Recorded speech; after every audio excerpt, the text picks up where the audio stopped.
Écully près de Lyon. Voici les derniers experts de la police technique et scientifique. Cartman. 4 bergers, 2 malinois. Ils forment le groupe Odorologie. Leur mission, résoudre des enquêtes criminelles grâce à la détection des odeurs humaines. C'est les experts à 4 pattes en fait. Dans cette voiture, la reconstitution d'une scène de crime classique. Ce véhicule a été retrouvé après un vol à main armée. Les spécialistes de l'odorologie sont les premiers à intervenir. Ils cherchent les empreintes d'odeurs humaines. Alors ça, c'est les tissus qui vont nous servir à prélever l'odeur déposée sur l'arme. Donc je vais utiliser ces tissus dits hongrois qui ont la caractéristique ou la particularité de piéger l'odeur et surtout de la conserver. Je vais déposer l'arme dessus. Je vais faire comme un système de papillote pour récupérer l'arme sans laisser et sans polluer la scène. Sur ce pistolet, l'odeur du tireur. L'arme est soigneusement enfermée dans ces tissus spéciaux. Une technique qui vient d'Europe de l'Est, plus précisément de Hongrie. Si les policiers prennent autant de précautions, c'est pour ne pas laisser leur propre odeur sur l'arme.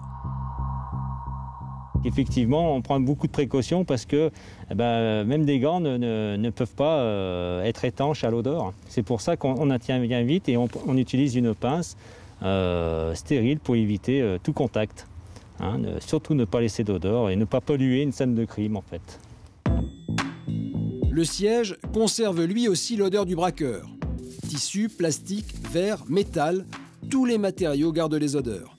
Même lavés, ils conservent une trace que les chiens pourront détecter. Les policiers prennent garde de ne pas altérer les autres empreintes.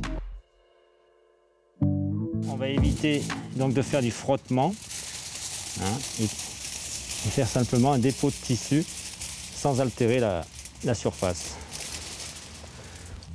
Les traces d'odeur peuvent être récoltées 3 jours après les faits. Au-delà, elles risquent de s'évaporer.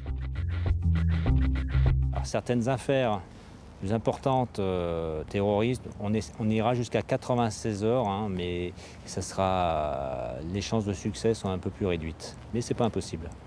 Alors au bout d'1 heure maintenant, on va récupérer que les tissus, ce qui nous intéresse, et laisser après la matière première, donc dans ce cas-là l'arme, à d'autres prélèvements par les techniciens.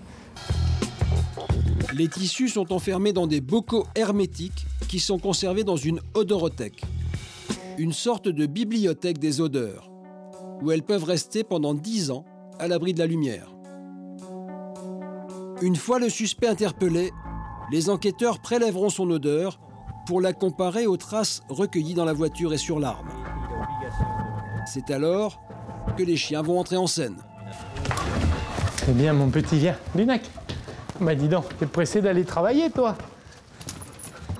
Je vais disposer ça sur une ligne. Je vais en retenir la composition. Le protocole est précis.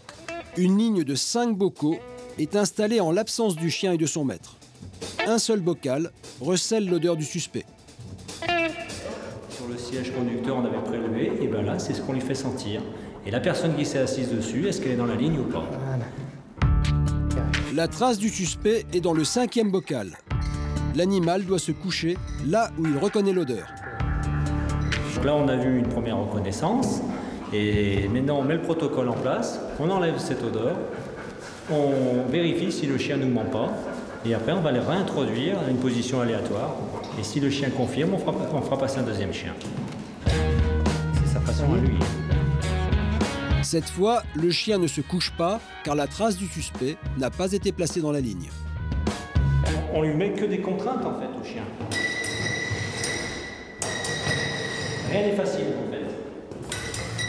3e exercice, on corse la difficulté en déplaçant les bocaux. L'empreinte du suspect est à la 3e place. Il sent réellement. Voilà, tirage.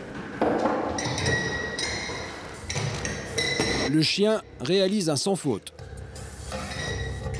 Chaque couple, maître et chien, c'est 1 an de travail. Et avant d'arriver à un niveau d'expert, il faut 2 ans pour à peu près assimiler toutes les méthodes. Ces experts de la police scientifique nécessitent une attention de tous les instants. Ils sont particulièrement choyés par leur maître. La relation affective avec les animaux est primordiale, surtout dans cette spécialité-là. Elle demande une osmose importante avec le chien, en fait. Ça peut paraître peu de temps dans la journée, le travail dans la salle d'identification d'odeurs humaines, mais c'est très très intense pour eux. Le chien, il a besoin d'être bien dans sa vie de tous les jours pour pouvoir travailler, en fait. Depuis sa création en 2003, le groupe Odorologie intervient dans une 50aine d'affaires criminelles chaque année. Ces experts ont collaboré à la résolution de près de 300 enquêtes.